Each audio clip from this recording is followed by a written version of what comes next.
Pop Culture Corner, where we review all things pop culture. I'm Zachary Rusty. I'm Margaret. And we are your hosts for today. And we will be reviewing James and the Giant Peach. Yep, James and the Giant Peach is a fantasy musical based on the book of the same name by Roald Dahl, who is famous for books Charlie and the Chocolate Factory, The Gremlins, and Matilda.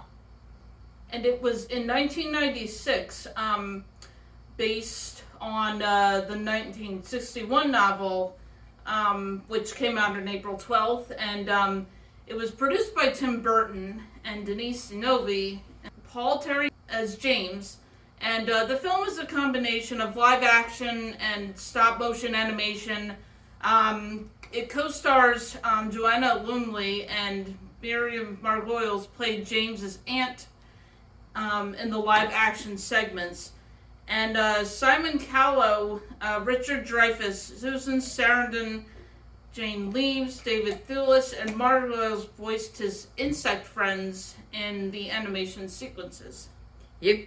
James, who is played by Paul Terry, is an orphan who lives with his domineering and sadistic aunts, which are Aunt Spiker, played by Joanna Lumley, and Aunt Sponge, played by Miriam Margolyes. Go ahead.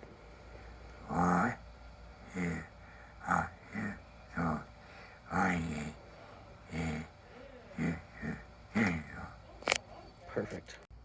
A colossal peach is grown on a nearby old peach tree that Spiker and Sponge exploit as a tourist attraction.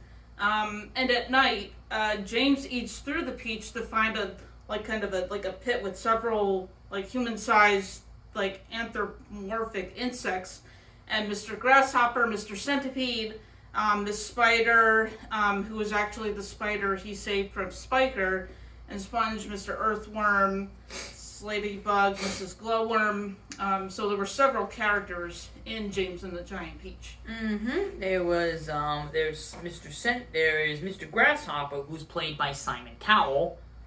Mr. Centipede is played by Richard Dreyfuss, with his singing voice being provided by Jeff Benz.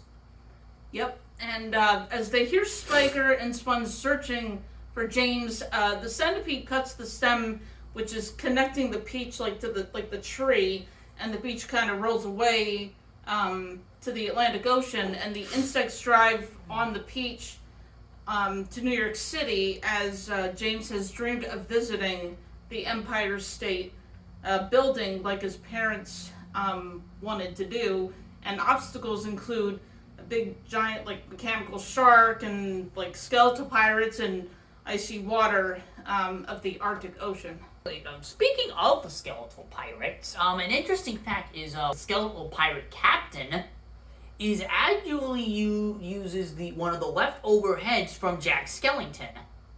Yep, and when the group arrives, they are suddenly attacked by the tempestuous form of the rhinoceros that killed James's parents, and although he is frightened, James gets his friends to safety and confronts the rhino before it strikes the peach with lightning, and James and the peach kind of fall to the city below, landing on top of the Empire State Building.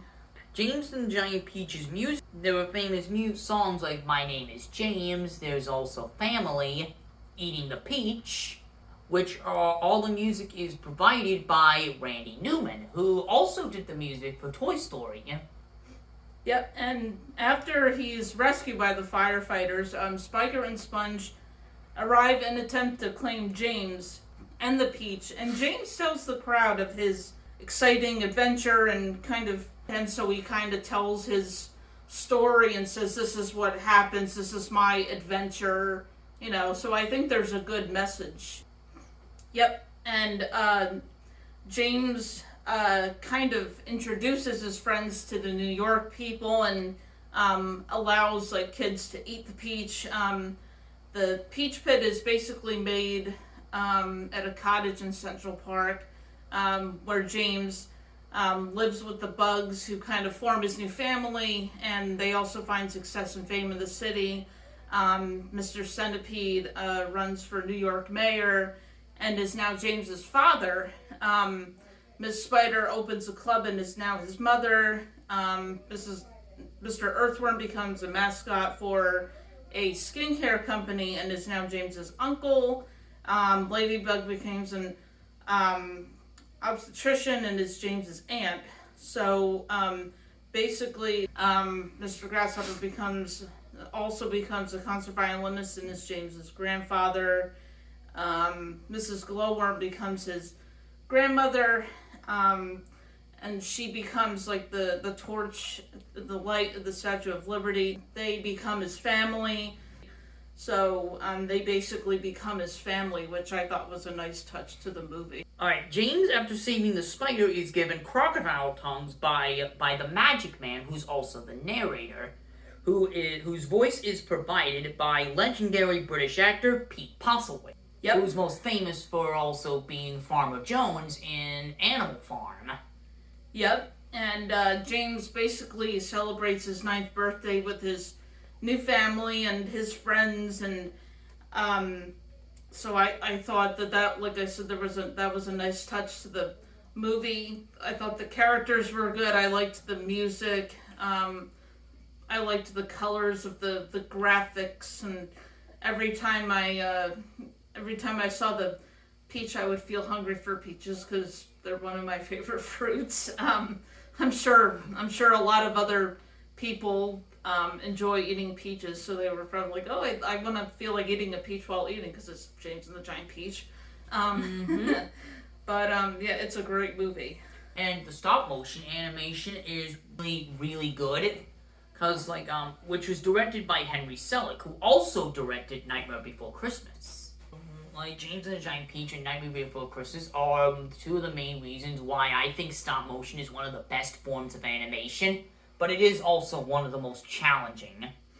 It is. You have to figure out how the characters are gonna be, like what they say, how they move with that kind of animation. It's a great kind of animation. It just takes a lot of planning and work. It's great animation, but it just takes a lot of work, but it's worth it though. And Henry Selick is the subject of one of our later reviews, which will be 2009's Coraline. Yep, but that is a review for another day. Okay, well, thank you for joining us on this wild adventure in Pop Culture Corner. Yep, thank you. And join us for our game review, which will be Sonic 3 and Knuckles. One of my favorites. And our next movie review is going to be heading to Havana, Cuba, as we will take a look at 2021's newest movie, Vivo. I think you will really enjoy it. This is Zachary Rusty. This is Margaret. Saying adios. Adios. Moving to the country, I'm gonna eat a lot of peaches.